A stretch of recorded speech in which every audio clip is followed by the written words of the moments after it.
اس کی کیا مجال ہے؟ جس لابی نے پورے یونائٹڈ اسٹیٹس کو بلکہ western economic and political system کو اپنے سینگوں پہ اٹھا رکھا ہے، اس لابی کے آگے یہ ایک حد تک دم مار سکتا ہے، اس سے زیادہ نہیں، کیونکہ سارے محاذ تو نہیں نا کھول سکتا۔ اس نے ڈیپ سٹیٹ کے ساتھ بھی لڑنا ہے، بیوروکریسی کے ساتھ بھی لڑنا ہے، لبرلز کے ساتھ بھی لڑنا ہے، خونی لبرلز کے ساتھ بھی لڑنا ہے، وہاں بھی خونی لبرلز ہیں جیسے ہمارے ہاں ہیں نا، وہاں بھی ہیں، ان کے ساتھ بھی لڑنا ہے۔ تو وہ ایک بزنس مین ہے، کاروباری آدمی، اور یہی کام اس کو سب سے اچھا آتا ہے۔ اس نے خوب اچھی نبھائی ہے دکانداری۔ وہ اسٹیٹس مین نہ تھا، نہ ہے، نہ کبھی یاد رکھا جائے گا۔ اور آپ دیکھ لیجئے گا موسٹ پروبیبلی وہ یہ ٹرم پوری نہیں کرے گا۔ جس طرف معاملات جا رہے ہیں، پتہ نہیں وہ ٹرمپ پلازا آپ کیسے بنائیں گے۔ اچھا تھوڑی سی بات میں ٹرمپ پلازا کے بارے میں بھی کرنا چاہتا ہوں۔ بعض لوگ وہ جو ہوتے ہیں نا، جو آدھی بات سن کر چھلانگ مار دیتے ہیں، انہی کے بارے میں کہتے ہیں نا کہ you should not jump the gun, listen first, analyse, پھر پوزیشن لیں۔ کہ ٹرمپ پلازا کے بارے میں، بھائی ٹرمپ پلازے موجود ہیں، انڈیا میں موجود ہیں، جدہ میں ہے، قطر میں بھی کوئی نہ کوئی ہوگا۔ That is not the issue. Issue یہ کہ آپ نے کہا کہ ٹرمپ پلازے بن رہے ہیں۔ اب کوئی ٹرمپ پلازا نہیں بن رہا، اور ٹرمپ پلازے بھی دو طرح بنتے ہیں۔ ایک ہے ٹرمپ فاؤنڈیشن جو بناتی ہے، جو اصلی ٹرمپ ہے۔ ویسے تو لاہور میں ایک بیکری کا نام بھی ٹرمپ بیکری ہے، پتہ نہیں اب ہے کہ نہیں، لیکن پچھلی دفعہ جب یہ نیا نیا جیتا تھا تو ٹرمپ بیکری بن گئی تھی فوراً۔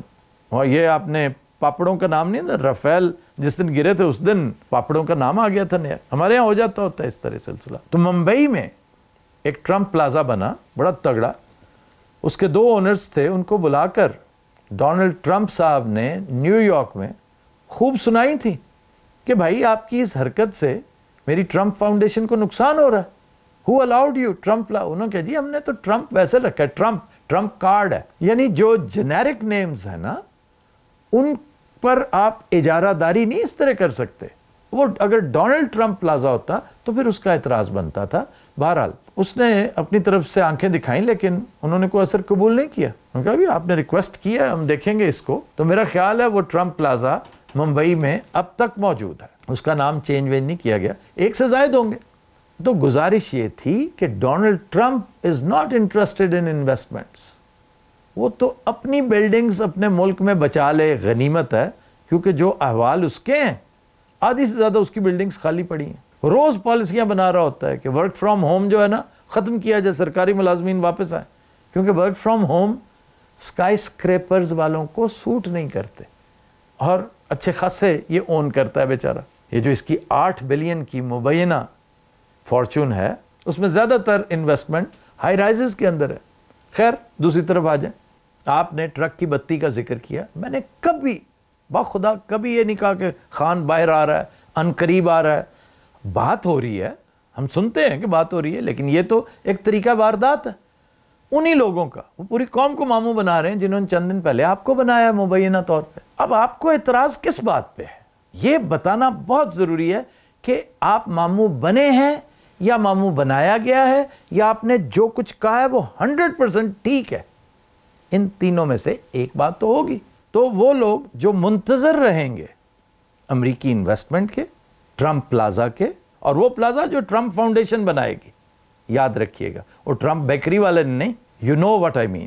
تو پھر میں آپ کو خراج تحسین پیش کروں گا کہ باقی سٹوری آپ نے سٹوری ٹھیک چلائی، آپ کو جس طرح دی گئی، آپ کو انتہائی مشاقی کے ساتھ، مہارت کے ساتھ فیڈ کی گئی، and you took the bait, that is what happened. اب آئیں اگلے اعتراض پہ۔ آپ کہتے ہیں کہ جی آفتاب صاحب چونکہ صحافی نہیں ہیں اور نہ انہوں نے رپورٹنگ کی، انہیں کیا پتا کہ رپورٹنگ کیا ہوتی، صحافت کیا ہوتی۔ جہاں تک رپورٹنگ کا تعلق ہے سمیع صاحب، میں روزنامہ نیشن میں اس وقت تھا جب آپ چڈی میں تھے، اٹس بین لانگ ٹائم، 86 میں نے آغاز کیا تھا، اور جتنی تگڑی سلاٹس ہو سکتی ہیں رپورٹنگ کی وہ میں نے کر رکھی ہیں۔ بڑے بڑے تگڑے گروز کو بھگت رکھا ہے، جاوید نذیر صاحب جیسوں کو، ایم اے نیازی صاحب جیسوں کو، عارف نظامی صاحب جیسوں کو، اینڈ ابو آل انور کدوائی صاحب جیسوں کو، جو نوائے وقت میں تھے لیکن رپورٹنگ میں مہا استاد تھے، ان سے بڑا فیض لیا ہم نے۔ اور یہ ایسے ہی بیٹھے بٹھائے آپ کے سکرپٹ یوں نہیں بکنے لگتے میرے بھائی، کسی وجہ سے ہوتے ہیں۔ یہ میں ابا سے نہیں لکھواتا، خود لکھتا ہوں۔ بڑی دیر تک ہمارا ایک دوست